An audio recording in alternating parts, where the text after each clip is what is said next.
You are about to embark upon the great crusade. The hopes and prayers of liberty-loving people everywhere march with you. I had all this weight on me. You couldn't run. You could hardly walk. He said, "Come on, soldier. Come on, you follow me. Now you follow me." You will bring about the destruction of the German war machine. Your task will not be an easy one. Your enemy is well-trained, well-equipped, and battle-hardened. He will fight savagely. I like to remember him yelling, help me, God." When it all broke out, I was happy that I was in the air, not down there, you know. The free men of the world are marching together to victory. I have full confidence in your courage, devotion to duty, and skill in battle. We will accept nothing less than full victory. Well, that was the beginning of the end of the war.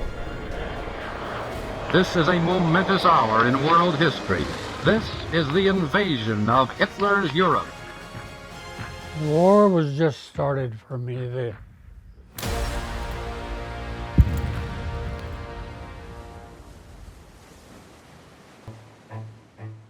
My name is George K. Mullins. I was a machine gunner in the 101st Airborne 327 Glider Infantry. My name is Jack Hamlin. I was in the U.S. Coast Guard. I did participate in the D-Day invasion, but I ended up on the beach of Omaha. My name is Robert Sage, and I served in the 8th Air Force during World War II. I was on the D-Day raid.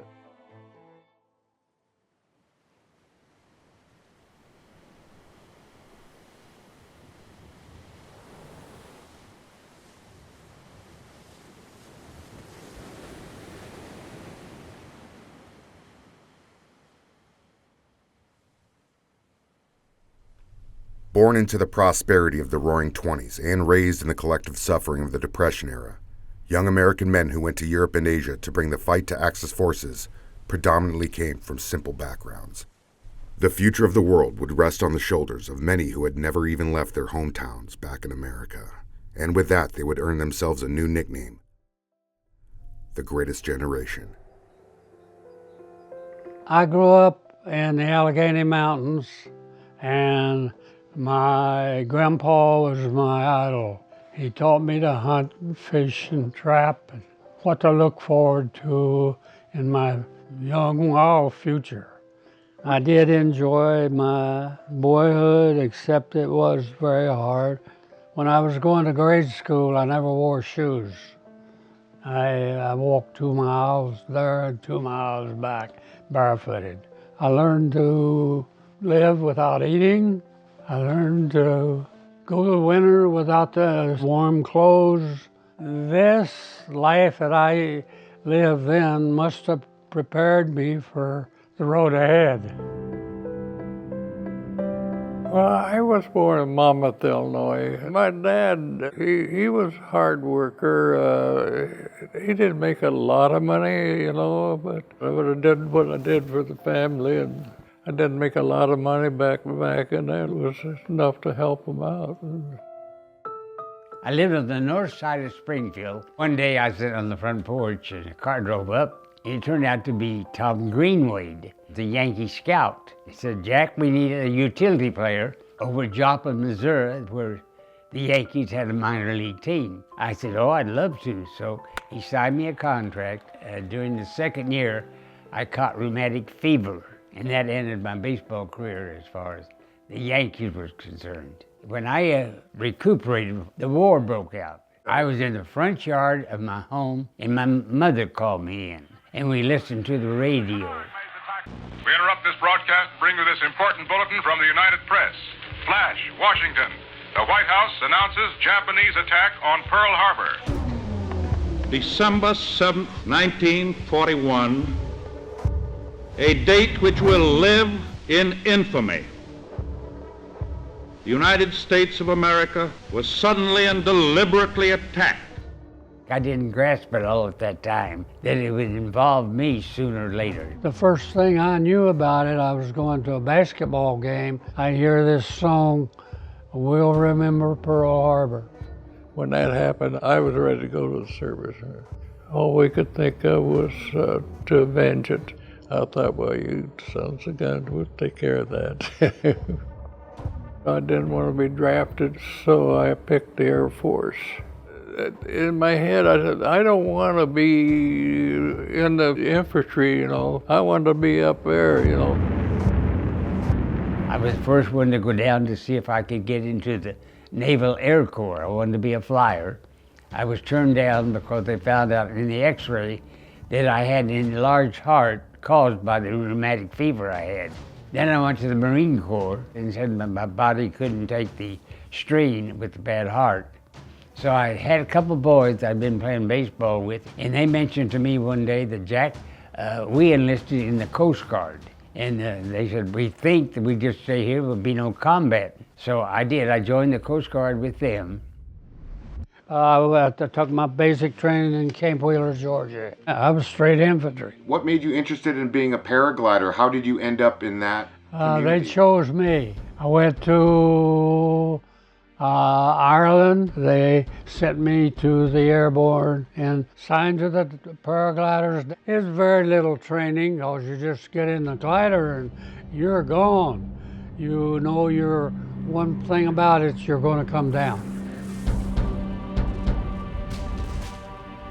I was a flight engineer. That was to make sure the bomb loads were there, the gas load was right. Prior to the bomb drops, I had to go out on the catwalk and pull the pins, the wire pins from the bombs. Yeah, we had a lot of practice out on the desert with training gunnery and whatnot. So. And we had the Marines training us. Then I got a notice that you're going to go back to Staten Island and be put on an 83-foot, what they call a Coast Guard cutter. They said you're going to be on a crew of 13, and you have been designated to be what they called a rescue swimmer. They asked me, do you like to swim? Can you swim? I don't remember if they gave me a trial or anything else, but just took my word, yes, I love to swim. I do swim. I'd be happy to swim.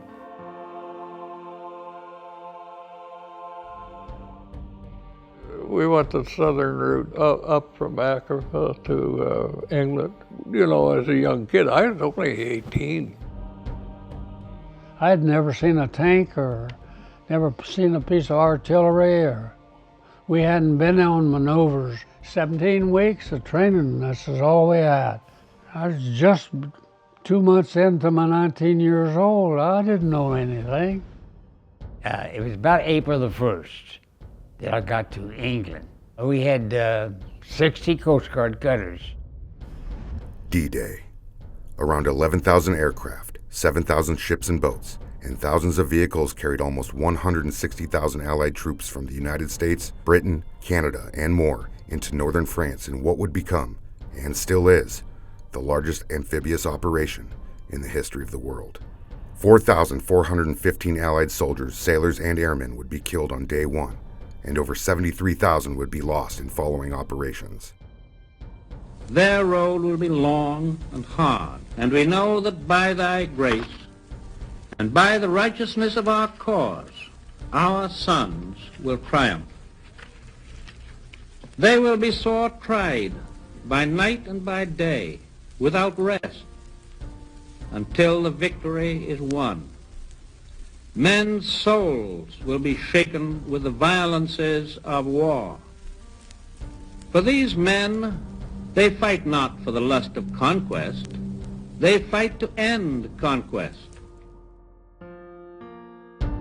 Can you talk to us a little bit? Do you remember what the mood was on the way over the channel? For myself, it was, let's get it over with, you know, get over there and make sure that we all get back and make sure we perform what we're supposed to do, you know. About a day before we went in, General Taylor got up on a table and then he made us a real nice speech. He said, for your replacements, I was a replacement. He says, you replacements, do the best you can. It looked pretty bleak. And when we got the orders that we're leaving, we'll be designated to 5 different beaches. We were designated to go to the Omaha beach, and we didn't know this until we were halfway across the channel. I had a letter from my mother that Ralph Carter, a boy I knew in school, she said he's on a LST-50. In the middle of the morning, we're going over, it's dark, 5,000 ships are going across for the invasion, and just by luck, I just happened to look up and here's an LST-50, so I pull alongside. And I yell up as loud as I can. I said, "You have a Mr. Ralph Carter aboard?" He said, "Yes, we do. I'll get him for you." And yell down, "Who are you and what do you want?" I said, "Ralph, this is Jack Hamlin from Springfield, Missouri." He said, "What in the hell are you doing in that little rowboat down there?" I said, "Ralph Carter, you be the last SOB that I'll pick out of the water." And that was our first meeting and last meeting from D-Day. But it was a miracle. There were 5,000 ships. We just accidentally put all alongside of LST-50. D-Day is here. That H hour has struck. I was sure happy when on D-Day when I looked down and seen all those ships and coming across. It was just hundreds of them. But 5,000 ships going over, can you imagine how many men are in there also? The D-Day invasion began with heavy Allied naval and air bombardments on strategic German positions all along the French coast, along with coordinated sabotage operations conducted by the French resistance. Airborne units were dropped behind enemy lines to secure key routes of transportation and hinder the possibility of allowing Germans to utilize reinforcements. All of this culminated in the naval landing of American, British, and Canadian ground units across 5 beaches where the Allies would see their worst losses. Despite this, it would be the beginning of the end for Nazi Germany. Air power paved the way for this mighty assault in the West. Thousands of planes each day have flown cross-channel to tear up German gun emplacements. It was a short run in. You referred to it as a milk mission, I believe? Yeah, it was just a short run in. And back, we come back and loaded up and had to make another run. So 2 missions one day? Yeah, 2 missions in one day.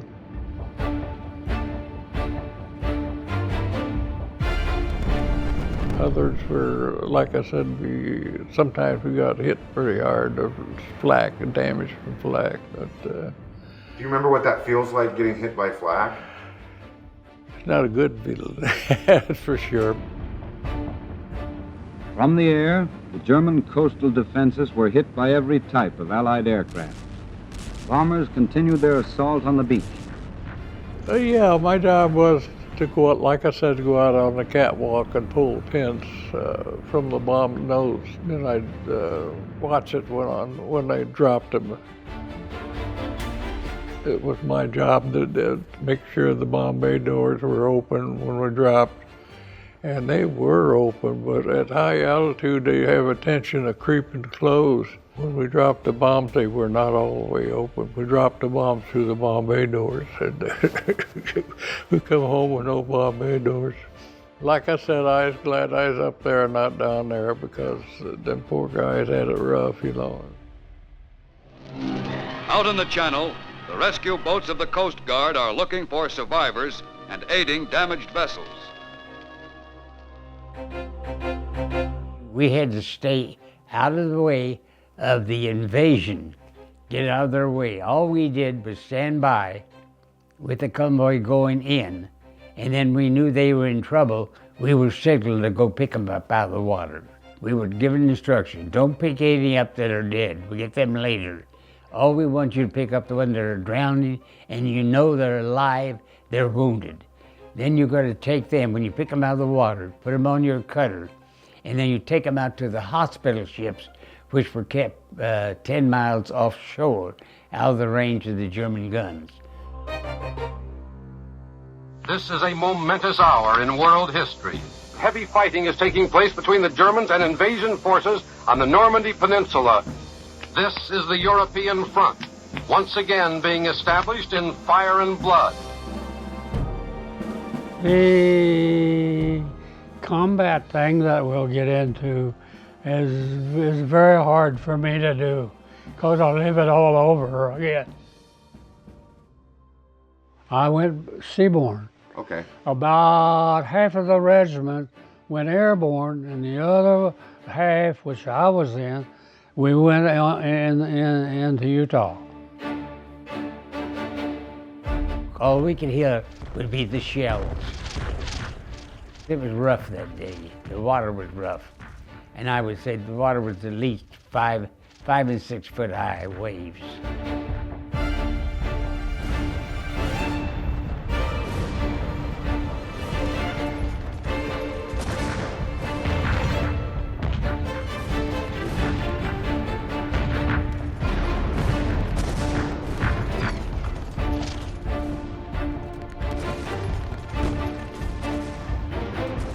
What were those feelings when you arrived on the... Cold. The water was up to here on me when I got off the boat into the water.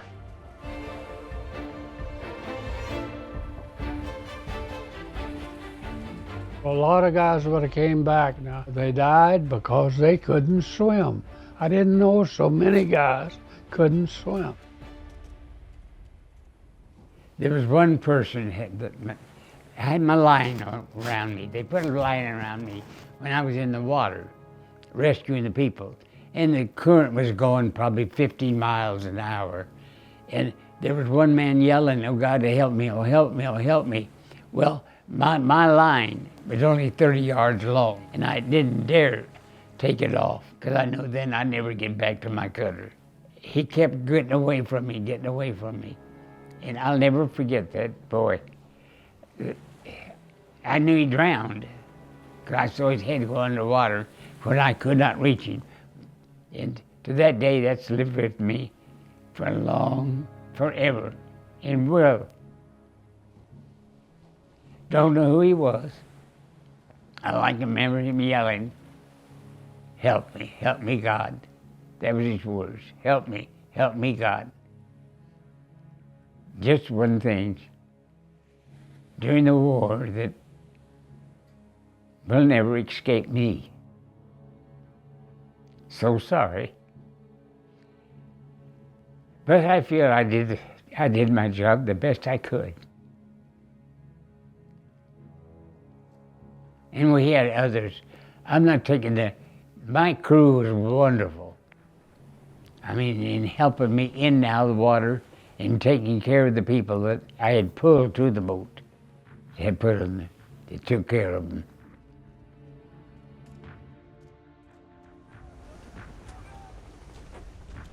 I had all this weight on me, you couldn't run, you could hardly walk in the thing.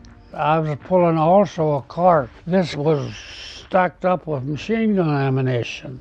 It took 3 of us to pull a little cart, and it was a traffic jam. Goodness sakes. All this here stuff from the beach was piling up.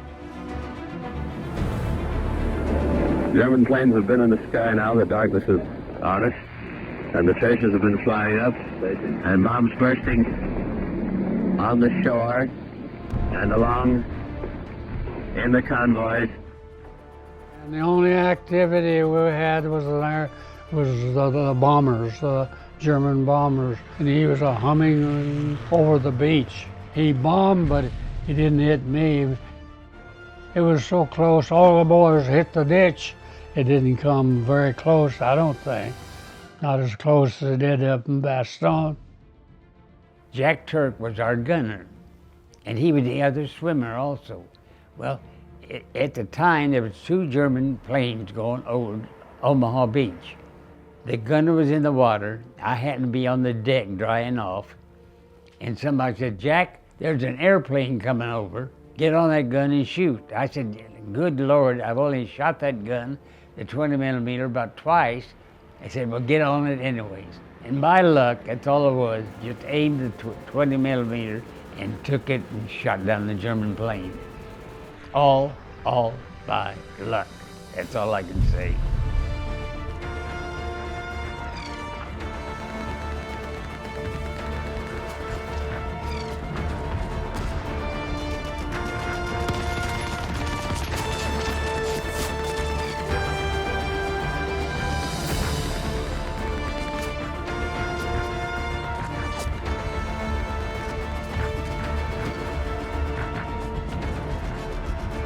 After taking the beachhead, troops moved inland to secure further objectives.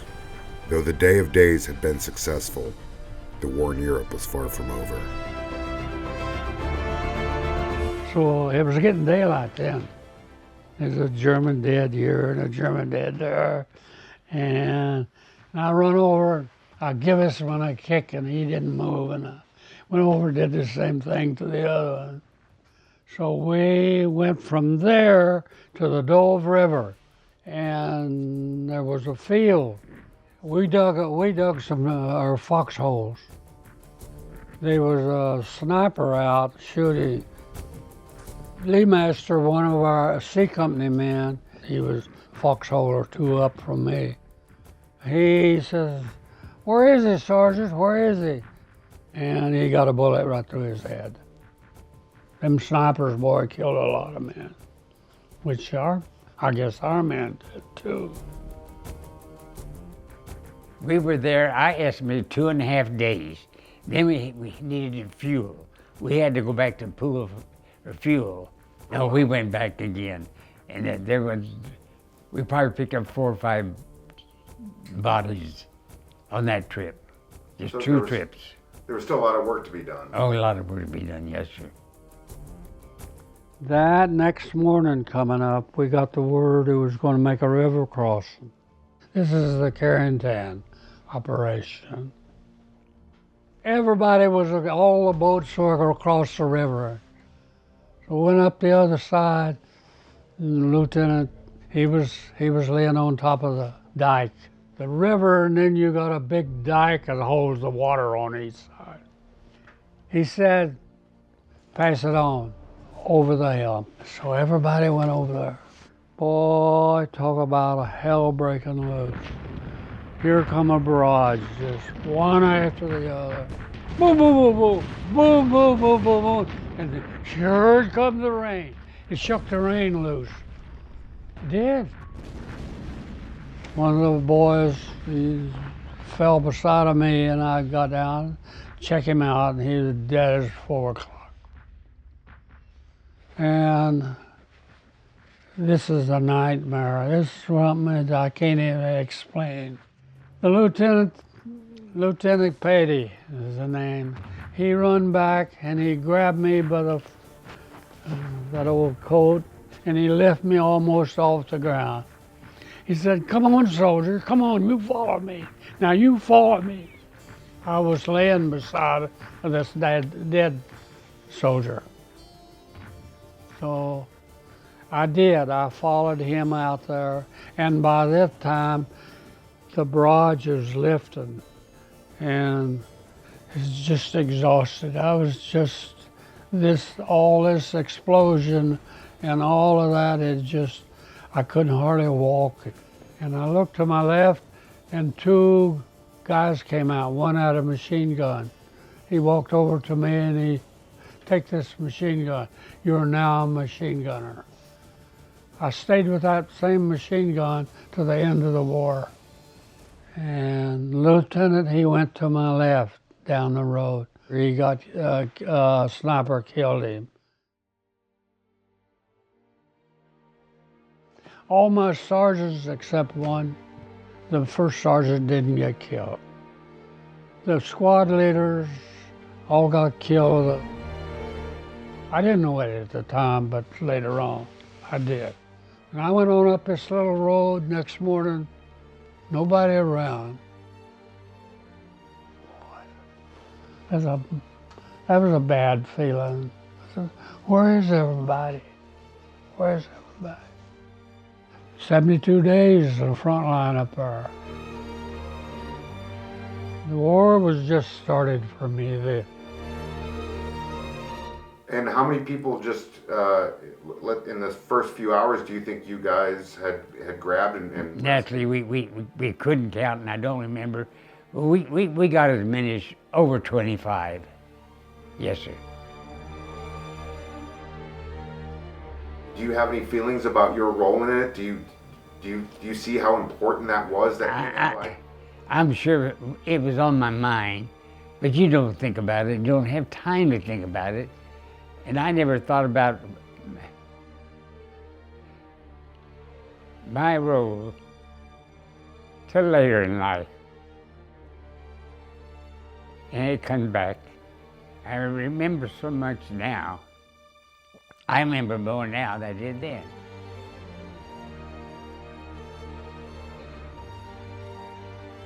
You live through it, and you see others that maybe you saved to go back to their families.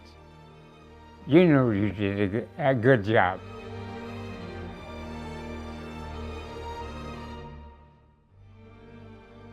And I'm home. If they called me out, I was ready to go. For some reason or another, I went, and a lot of times I wished I hadn't have, but sometimes I'd just get in from a mission and maybe asleep, have a day, and they call me in for another one, and I thought, oh my God.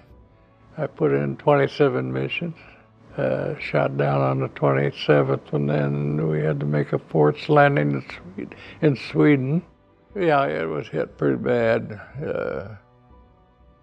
We lost a lot of gas, and we wasn't going to make it back to England. So we made our choice to go to Sweden and neutral country. We were given civilian clothes, and well, we had the freedom of the country. We could go up to Stockholm. The only thing is that we swore not to try to escape, and I thought, who in the hell wants to try to escape under these circumstances? Can you talk a little bit about what's around your neck? It's given to you by the French government.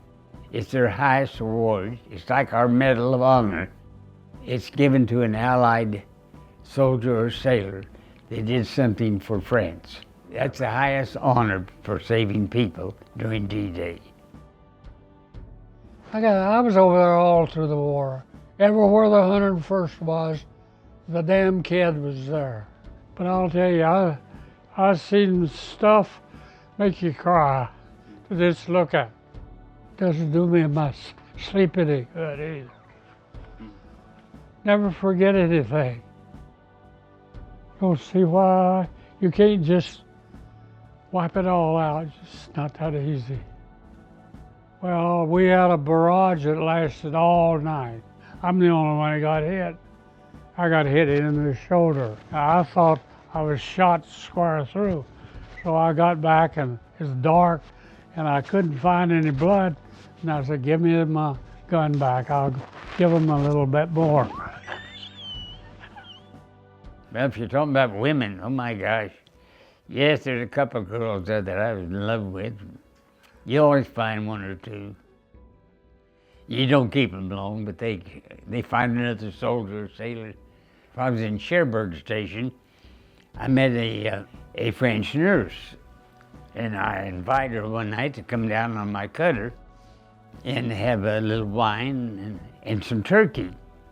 This was happening on the Christmas Eve of 1944. So we were just getting ready to have a little bit of turkey and drink a little bit of wine, and we got a call from headquarters that there's a boat, a transport being sunk, and it was the Leopoldville being sunk. And they had 2,266 infantrymen from the United States. That night we lost 816 of them that were killed or drowned that night. As we went out to the Leopoldville, that was a terrible sight. Yeah. Found out, I got back home, that I had picked up the father of a banker here in Springfield, Missouri. We picked up his father out of the water from the Leopoldville.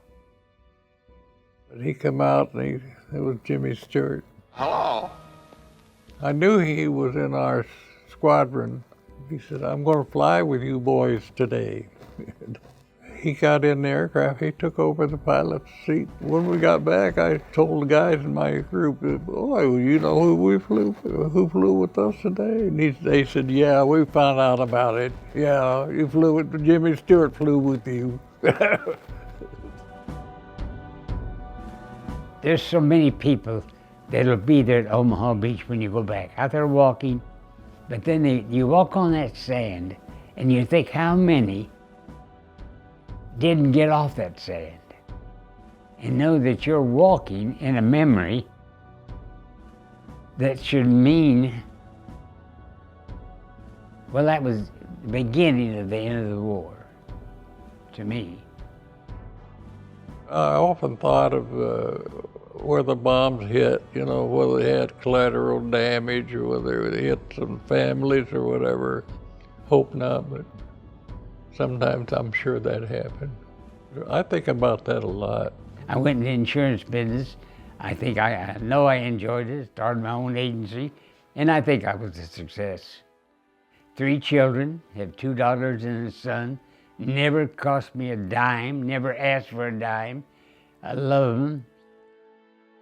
Some of the guys I felt sorry for, didn't, you know, the ground troops that didn't make it, but and some of us didn't make it, you know, back either. But fortunately, I made them all, and I got back home and married the best, sweetest girl I ever known. Yeah, I came to the West Coast and was a logger. I got married, have 2 boys here. I enjoyed my work. I worked for the fishing game, fish restoration, most interesting work, and I just loved every day I went to work with it. The young men who went to France on the Day of Days and survived the most costly war in human history came home to a country that will forever be in their debt.